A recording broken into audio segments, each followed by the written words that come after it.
नमस्कार दोस्तों, मोहित स्टडी आई के सेंटर में आपका स्वागत है। आज हम सीटेट में यूज़ होने वाले जो टैग वर्ड्स हैं उससे रिलेटेड जो है वीडियो देखेंगे, क्वेश्चंस देखेंगे। ठीक है, तो ये टैग वर्ड्स जो होते हैं ये आपके 50 से 60% क्वेश्चंस को सॉल्व कर सकते हैं। सिर्फ इन टैग वर्ड्स को ध्यान में रख करके आप प्रश्नों को सॉल्व कर सकते हैं, समझ सकते हैं कि ठीक है। तो ये सीटेट का एक महत्वपूर्ण जो है टॉपिक है, जहाँ से हम जो है चीज़ों को जो है कैसे सॉल्व करेंगे ये जानेंगे। तो आज का वीडियो खास है। अगर आप जो है एक वीडियो से मैक्सिमम क्वेश्चन सॉल्व करना चाहते हैं तो आज यही आपके लिए सबसे इम्पोर्टेंट वीडियो रहेगा। तो वीडियो को लाइक ज़रूर करिएगा, 100 लाइक्स का टारगेट है। कमेंट कीजिए, शेयर कीजिए अपने दोस्तों के साथ, और चैनल को सब्सक्राइब नहीं किया तो प्लीज़ चैनल भी सब्सक्राइब कर लेना। देखिए, एक तो पहली बात तो टैग वर्ड मतलब एक क्वेश्चन, एक शब्द से आप क्वेश्चंस को समझ जाएं और उसका आंसर लगाएं। तो अगर जीन प्याजे की बात करें तो जीन प्याजे में आत्मसातीकरण, समायोजन, संतुलन ऐसे शब्द जो है अगर आपको आ जाएं तो आपको पता होना चाहिए कि इनका क्या मतलब होता है। आत्मसातीकरण, समायोजन और संतुलन शब्द का क्या अर्थ है ये कई बार मैंने आपको वीडियो में बताया है। ठीक है, आत्मसातीकरण में क्या होता है, कोई भी नई इंफॉर्मेशन को, नई जानकारी को पुरानी जानकारी में जोड़ना होता है। समायोजन जिसे कहते हैं एकोमोडेशन, इसमें क्या होता है कि कोई भी नई जानकारी को पुरानी जानकारी से संशोधित कर देना होता है। और संतुलन में क्या होता है, कौन सी जानकारी को हमें जोड़ना है और कौन सी जानकारी को हमें हटाना है, ये संतुलन की अवस्था कहलाती है। बच्चे जो है, जीन प्याजे ऐसा कहते हैं कि बच्चे जो है नन्हे वैज्ञानिक होते हैं, अपने पर्यावरण के साथ जो है खोजबीन क्रियाओं के द्वारा जो है संज्ञानात्मक विकास की अवस्था को प्राप्त करते हैं। बच्चों के अंदर जो भी कुछ इंफॉर्मेशन भरी है वो स्कीमा कहलाती है। बच्चे जो है सक्रिय जो है क्रियाओं के द्वारा सीखते हैं। बच्चे जो है जिज्ञासु प्रवृत्ति के होते हैं, है ना, जो उनकी सीखने में मदद करती है। ये कुछ शब्दावलियां हैं जो जीन प्याजे के संदर्भ में पूछी जाती हैं, और ये शब्दावलियां आपके एग्जाम्स में, ये क्वेश्चंस में पूछा जाए तो आप तुरंत आंसर इन्हीं को ध्यान में रख करके लगाइएगा। ठीक है, अगर लेव वाइगोस्की के बारे में पूछा जाएगा तो कहीं ना कहीं इन शब्दों का इस्तेमाल जरूर होगा। तो लेव वाइगोस्की का जो संज्ञानात्मक विकास होता है वो सामाजिक रूप से होता है, सांस्कृतिक रूप से होता है, सामाजिक अंतःक्रिया से होता है, भाषा से संबंधित है। ठीक है, परस्पर शिक्षण से होता है, व्यक्तिगत वार्ता या प्राइवेट स्पीच की जो है बात इन्होंने ही कही है, सामाजिक सोशल स्पीच की बात, इनर स्पीच की बात। स्कैफ फोल्डिंग क्या होता है, तो स्कैफ फोल्डिंग जिसे हम पाड़ या ढांचा कहते हैं, बच्चे को अस्थायी हेल्प के द्वारा, अस्थायी मदद के द्वारा जो है उसके संज्ञानात्मक विकास में मदद करना। समीपस्थ विकास क्षेत्र, ZPD, जोन प्रोक्सिमल डेवलपमेंट, मतलब जो उसका करंट का नॉलेज है, मतलब जो उसका एक्चुअल नॉलेज है और जो अभी का नॉलेज है उसके बीच का क्षेत्र कहलाता है। मतलब एक्चुअल क्षमता और जो करंट की क्षमता है तो उसके बीच का क्षेत्र है। और ये बीच का क्षेत्र कैसे भरेगा, ये भरेगा स्कैफोल्डिंग से, अस्थायी हेल्प के द्वारा, या मोर नॉलेज अदर जिसे कहते हैं। ठीक है, ये सारे शब्दावलियां लेव वाइगोस्की के संदर्भ में आपसे एग्जाम में पूछी जाएंगी। ये शब्दावलियां आपको पता होना चाहिए और इनके पूरी तरीके से अर्थ पता होना चाहिए। अगर आपने लेव वाइगोस्की के बारे में जो है नहीं पता है तो आप हमारा वीडियो देख सकते हैं या किसी भी अन्य टीचर का वीडियो देख सकते हैं लेव वाइगोस्की के संदर्भ में, आपको वहां से क्लियर हो जाएगा।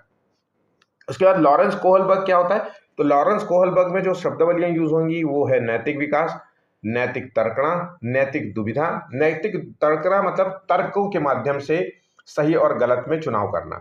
नैतिक दुविधा मतलब होता है कि दो सही चीजों में हमें चुनाव करना है, कि जो हमारी, अब मान लीजिए कि आपको चॉकलेट और आइसक्रीम, बच्चे को दोनों चीजें पसंद है, लेकिन आप बच्चे से कह रहे हो कि सिर्फ केवल एक चीज चुननी है। अब वहां पे बच्चा नैतिक दुविधा में पड़ जाएगा कि आखिर मैं चुनूं तो किसे चुनूं, क्योंकि मेरी तो दोनों चीजें फेवरेट है। जैसे मम्मी पापा में सबसे ज्यादा किसे पसंद करते हो, ये कुछ होता है। उसके बाद नैतिक विकास के कुछ 3 चरण बताए थे। पूर्व नैतिकता चरण जिसे कहते हैं प्री कन्वेंशनल लेवल, उसके बाद कन्वेंशनल लेवल और पोस्ट कन्वेंशनल लेवल। ये सभी पॉइंट्स आपको अच्छे तरीके से रटे हुए होने चाहिए। मैंने अपने वीडियो में इसको पूरी तरीके से समझाया है, बहुत ही सिंपल भाषा में पढ़ाया है। ठीक है, अब आ जाते हैं नोम चॉम्स्की का क्या मानना है। तो देखिए, नोम चॉम्स्की का जो है सिद्धांत है वो भाषा के संदर्भ में है। ये मानते हैं कि जो बच्चे में भाषा सीखने की जो क्षमता होती है वो जन्मजात क्षमता होती है। बच्चे के अंदर एक लैंग्वेज एक्विजिशन डिवाइस होता है, फुल फॉर्म याद रखिएगा क्योंकि एग्जाम में फुल फॉर्म भी पूछता है। तो लैंग्वेज एक्विजिशन डिवाइस होता है जो भाषा को समझने में मदद होता है। मतलब एक सिंपल भाषा में आपको कहूं कि बच्चे के अंदर दिमाग में एक ऐसा डिवाइस, एक यंत्र फिक्स्ड है या फिक्स है, जो उसको भाषा सीखने में मदद करता है जन्म से ही। ठीक है। सार्वभौमिक व्याकरण का जो सिद्धांत है वो नोम चॉम्स्की ने ही दिया है। उसके बाद विकास की अवस्थाओं की बात करें तो विकास जो होता है वो सामान्य से विशिष्ट की ओर होता है। शीर्षाभिमुख जो है सिद्धांत है, समीप दूरस्थ सिद्धांत है, निरंतर चलने वाली प्रक्रिया का नाम है, गर्भ से जो है कब्र तक चलने वाली प्रक्रिया होते हैं। विकास जो होता है वो गुणात्मक तरीके से होता है, चक्रीय तरीके से होता है, रैखिक नहीं होता है। ठीक है। तो ये कुछ पॉइंट्स हैं जो आपको एग्जाम्स के संदर्भ में याद रखने होंगे। अगर थॉर्नडाइक के बारे में पूछा जाएगा तो थॉर्नडाइक सीखने का सिद्धांत है, अभ्यास का नियम है, तत्परता का नियम है और किसी चीज के बाहरी प्रभाव में आकर के जो है अपने सीखने की क्षमता को बढ़ाना। निरंतर अभ्यास से जो है आप देखते हैं कि आप जितना ज्यादा प्रयास करते हैं, जितना ज्यादा अभ्यास करते हैं, उससे आपका जो है सीखना जो है और मजबूत हो जाता है। ठीक है। तत्परता, जब हम किसी चीज में रुचि दिखाते हैं, इंटरेस्ट दिखाते हैं, रेडीनेस दिखाते हैं, हमेशा तत्पर रहते हैं किसी कार्य को सीखने में, तब हमें सीखने में जो है आपकी ये चीजें मदद करती है और आप आसानी से तेजी से सीख पाते हैं। ठीक है। अब आ जाते हैं डायरेक्ट जो है टैगवर्ड्स पर, जो आपके एग्जाम्स के लिए महत्वपूर्ण है। ध्यान से सुनिए, बहुत लंबा वीडियो मैं नहीं बनाता हूं, इधर उधर की बातें नहीं करता हूं, तो सीधे टू द पॉइंट बात करते हैं और इन क्वेश्चंस को आप तैयार कर लीजिएगा, इन शब्दों को याद कर लीजिएगा। आपका जो है क्वेश्चंस, मैक्सिमम क्वेश्चन यहां से सही हो जाएंगे। तो अगर पॉजिटिव क्वेश्चन, पॉजिटिव टैगवर्ड की बात करें तो मतलब क्वेश्चन का जो नेचर होगा वो पॉजिटिव होगा। मतलब आपसे पूछेगा कि बच्चे के विकास में किन चीजों की कौन सी चीजें सहायक होती है। निगेटिव नहीं होगा, उसमें निगेटिव बातें नहीं होंगी, है ना, नकारात्मक चीजें नहीं होंगी। तो जब आपको क्वेश्चन आपसे पॉजिटिव पूछेगा तो आंसर भी आपको पॉजिटिव ही देना होगा, याद रखिएगा। तो पॉजिटिव उत्तर मतलब जी हाँ, ये आपको चीजें बच्चे के संदर्भ में करनी है। तो एक तो पहली बात है सर्वांगीण विकास की बात करें, अगर ये टर्म्स आ जाए आपके क्वेश्चन में और ये कहीं ना कहीं उत्तरों, ऑप्शंस, क्वेश्चन, ऑप्शन सब में जगह मिलेगा, तो सर्वांगीण विकास जो है बच्चे के संदर्भ में बहुत इंपॉर्टेंट होता है, जहां पर हम बच्चे के संपूर्ण विकास की बात करते हैं, बच्चे के शारीरिक विकास की बात करते हैं, बच्चे के भावनात्मक विकास की बात करते हैं, बच्चे के नैतिक पहलुओं की भी बात करते हैं, है ना, बच्चे के और जो है अन्य पहलुओं की बात करते हैं। तो संपूर्ण विकास जो है बच्चे के संज्ञानात्मक विकास में सहायक होता है। उसके बाद अपसारी चिंतन, हस्तपरक अनुभव। अपसारी चिंतन का मतलब होता है ऐसी सोच जो है बच्चे के अंदर डेवलप करनी है, आपको ऐसी सोच डेवलप करनी है जहां पर बच्चा चीजों को जो है बहुत एक्सपैंड रूप में देखे। मतलब अगर हम उससे कोई क्वेश्चन पूछें तो उसके कई संभावित उत्तर दे पाए, तो इसी का कहते हैं उस क्वेश्चन के कई संभावित चिंतन कर पाए, सोच पाए, तो उसे कहते हैं अपसारी सोच, अपसारी चिंतन। ये अपसारी सोच, अपसारी जो शब्द है ये बहुत इंपॉर्टेंट है आपके एग्जाम्स के लिए। ये शब्द कहीं ना कहीं पूछा जाएगा और जब भी ये पॉजिटिव पूछा जाए तो आंसर यही होगा। ठीक है। बच्चों पे जो है हस्तपरक जो है अनुभव, हस्तपरक गतिविधियां बहुत इंपॉर्टेंट होती है, मतलब बच्चा अपने हाथ से गतिविधियां करे, है ना, ये बात याद रखिएगा। विभिन्न संदर्भ में भाषा का प्रयोग करना। पोर्टफोलियो का उपयोग, बच्चे के विकास में पोर्टफोलियो शब्द का बहुत यूज होता है। पोर्टफोलियो का मतलब होता है कि एक टीचर क्या करता है कि एक रिपोर्ट कार्ड बनाता है जहां पे बच्चा का संपूर्ण जो है चीजें जो है उसके बारे में लिखी होती है। उसमें पॉजिटिव बातें भी होती हैं, नेगेटिव बातें भी होती है, उसमें संशोधित बातें भी होती है कि बच्चे पे हम कौन कौन सी चीज़ों पे अभी कार्य करना है, ये सारी बातें हम पोर्टफोलियो पे लिखते हैं। पोर्टफोलियो बना करके हम अपने पेरेंट्स, उनके बच्चों के पेरेंट्स से साझा करते हैं, अपने स्कूल से साझा करते हैं और उस पर कार्य करते हैं। ठीक है। अग्रोन्मुखी व्यवहार, आगे बढ़ने वाला व्यवहार होना चाहिए बच्चे का। बच्चों के विचारों को हमें महत्व देना है। सकारात्मक जो है दृष्टिकोण अपनाना है बच्चों के संदर्भ में हमेशा। आंतरिक प्रेरणा बहुत इंपॉर्टेंट है बच्चे के लिए, आंतरिक प्रेरणा बहुत ज्यादा जरूरी है। आंतरिक प्रेरणा का मतलब होता है वो स्वयं से किसी कार्य के लिए प्रेरित हो, मतलब हमें उसको बाहर से कहना ना पड़े कि तुम जाओ पढ़ाई करो, जा करके जाओ, होमवर्क कर लो, जा करके जाओ, टेस्ट 2 दिन बाद टेस्ट है तुम्हारा तो तैयारी करो, चलो।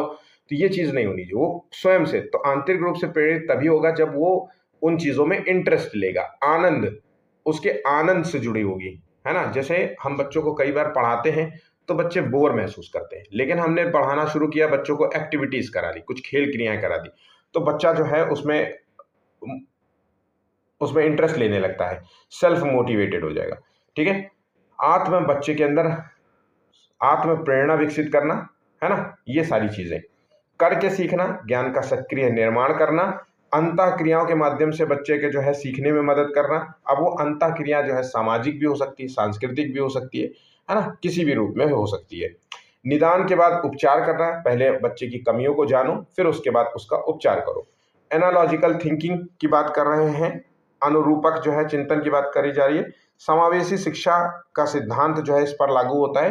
भाई देखिए, समावेशी शिक्षा का मतलब होता है कि भाई एक स्कूल जो होता है वो समावेशी स्कूल होना चाहिए, और स्कूल की जो क्लास होनी चाहिए वो भी समावेशी क्लासरूम होनी चाहिए, और वहाँ पे बच्चों को जो क्लासरूम में शिक्षा होनी चाहिए वो समावेशी होनी चाहिए।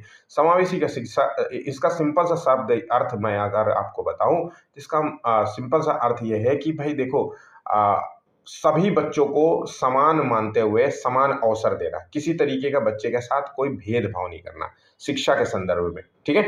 तो समावेशी शिक्षा का मतलब यही होता है। सतत और व्यापक मूल्यांकन किया जाना चाहिए बच्चे के। रचनात्मक मूल्यांकन जो है सबसे अच्छा होता है। यहाँ पे योगात्मक मूल्यांकन नहीं दिया गया है, तो योगात्मक जो मूल्यांकन होता है वो बच्चे के संदर्भ में अच्छा नहीं होता है। बच्चे के जो पूर्व ज्ञान होता है, जब एक स्कूल में जब बच्चा आता है तो उसके पास कुछ ना कुछ होता है, उसके पास कुछ ना कुछ ज्ञान होता है उस टॉपिक से रिलेटेड, है ना। तो उस ज्ञान को महत्व देना है, ऐसा नहीं है कि उस ज्ञान को नजरअंदाज कर देना है या उससे कहो कि आप जो भी पढ़ के आओ सब भूल जाइए। जैसे आपने वो पिक्चर देखी है दंगल।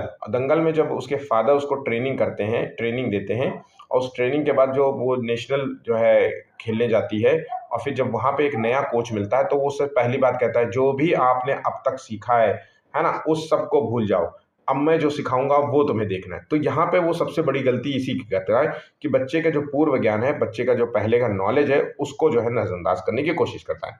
हमें बच्चों की गलतियों को जो है सही मानना है। ऐसा नहीं है कि गलतियों को जो है हमें बहुत ही ज़्यादा एग्रेसिवली समझना चाहिए कि भाई गलतियां क्यों कर दी, ऐसा नहीं होना चाहिए। तो बच्चों की जो गलतियां हैं वो महत्वपूर्ण होती हैं, सीखने में मदद करती हैं। हमें प्रगतिशील शिक्षा की बात करनी है, परिवर्तनशील शिक्षा की बात करनी है, ज्ञान का सहसंबंध और स्थानांतरण, ये शब्दावलियां आपको मिले।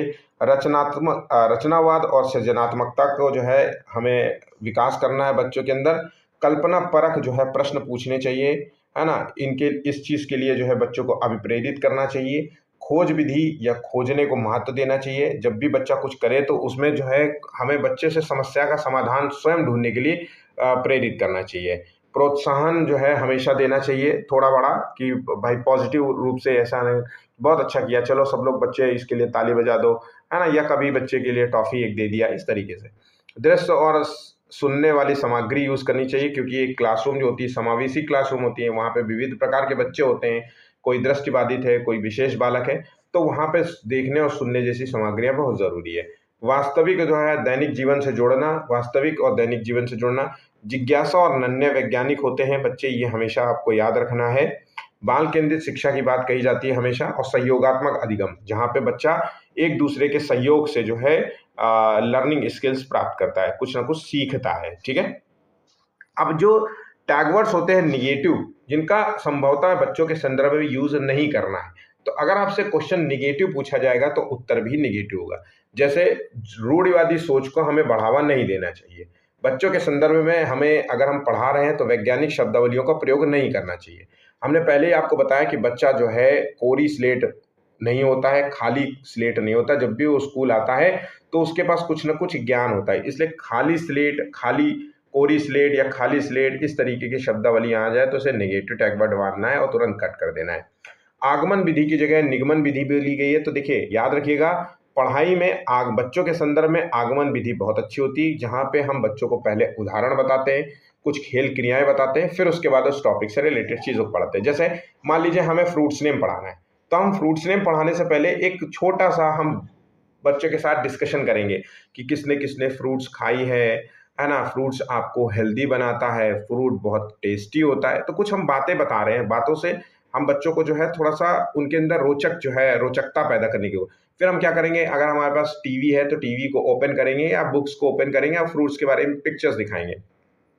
बच्चा एक्साइटेड होकर के, कोई ना कोई बच्चा किसी न किसी फ्रूट्स के बारे में कुछ ना कुछ जानता होगा और उसका उत्तर देगा कि अरे ये तो एप्पल है, मैंने खाया है। तब आप उसको बताओगे कि एप्पल वेरी हेल्दी होता है, बहुत अच्छा। तो ऐसे बच्चों को मतलब हम उदाहरण से नियम की तरफ लेके जाएंगे, उदाहरण से परिभाषा की तरफ लेके जाएंगे। लेकिन निगमन विधि में क्या होता है, जस्ट उल्टा होता है, पहले हम यहाँ पे नियम बताते हैं, फिर बाद में उदाहरण बताते हैं। तो ये विधि है, ये बड़े बच्चों के संदर्भ में काम आती है। उसके बाद अब सारी सोच, वहां पे मैंने आपसे कहा था कि अब सारी सोच, अब सारी चिंतन को बढ़ावा देना है, ना कि बच्चों को अब सारी सोच का, कन्वर्जेंट थिंकिंग को ज्यादा महत्व नहीं देना है। ठीक है, व्याकरण पर हमें बल नहीं देना है, किसी परिभाषा पर बल नहीं देना है, नियमों के द्वारा शिक्षण नहीं कराना है, व्याख्यान विधि का ज्यादा प्रयोग नहीं करना चाहिए बच्चों के संदर्भ में, पुस्तक जो है केंद्रीय शिक्षा नहीं देनी है कि बस केवल किताब ले लो, किताब में जो जो लिखा है उसी को बच्चों के सामने पढ़ दिया और बात खत्म। शिक्षक केंद्रित नहीं होना चाहिए, बाल केंद्रित शिक्षा की बात कही है मैंने।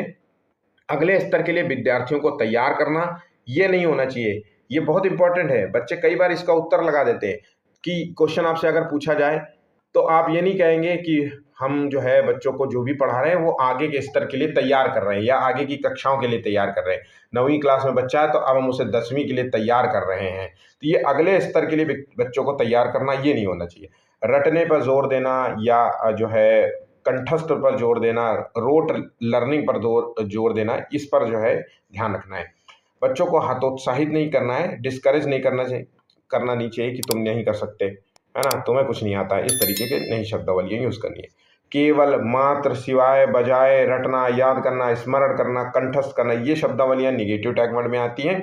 बच्चों को मूर्त से अमूर्त की तरफ लेके जाते हैं, ना कि अमूर्त से मूर्त की तरफ। बच्चों को जो है डांटना नहीं चाहिए, ना ही किसी प्रकार का सजा देना चाहिए। अगर हम मूल्यांकन की बात करें तो योगात्मक मूल्यांकन जो है नहीं, बच्चों के समय मूल्यांकन अगर आप कर रहे हैं तो रचनात्मक मूल्यांकन कीजिए, ना कि योगात्मक मूल्यांकन। योगात्मक मूल्यांकन क्या होता है, वर्ष के अंत में जब सत्र खत्म हो जाता है, जब आपने पूरा टॉपिक पढ़ा लिया, सब कुछ पढ़ा लिया, तो आपने कुछ परीक्षाएं आयोजित कर ली और फिर सब चीज़ों को जोड़ जाड़ करके बच्चों का एक रिपोर्ट कार्ड दे दिया कि भैया देखो ऐसा ऐसा बच्चा है और ये चीज़ें नहीं पढ़ पाता। तो ये इस तरीके का नहीं करना है। मानकीकृत जो है शिक्षा का हमें नहीं प्रयोग करना है बच्चों के संदर्भ में। छोटी छोटी बात पर हमें पुरस्कार भी नहीं देना है। ठीक है, लैंगिक असमानता और पक्षपात को बढ़ावा नहीं देना है। लड़का और लड़की समान है, इसलिए जेंडर रूढ़िवादिता को जो है बढ़ावा हमें नहीं देना है।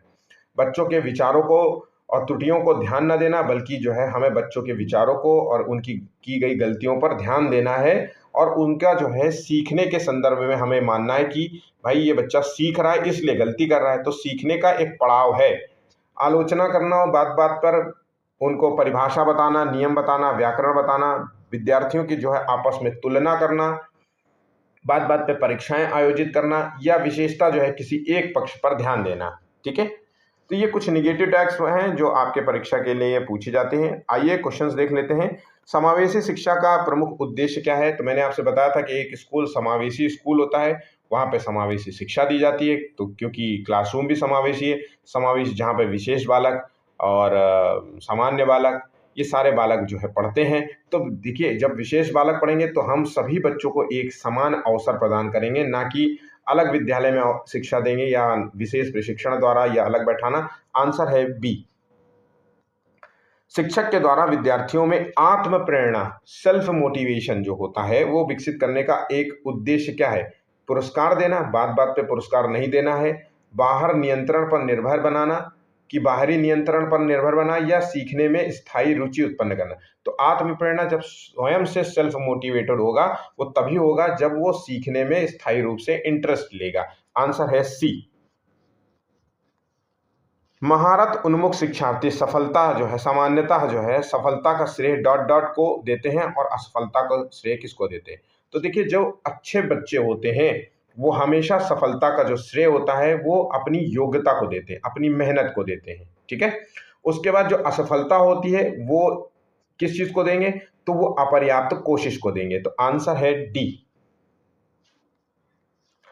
अगर हम अभिकथन की बात करें तो शिक्षकों को कक्षा में पत्र या प्रश्न की बात हो रही है, प्रश्न पूछने पर ध्यान देना चाहिए निर्देश देने के बजाय। तो भाई एक टीचर को क्या करना चाहिए? बच्चों से प्रश्न पूछना चाहिए, ना कि निर्देश देना चाहिए।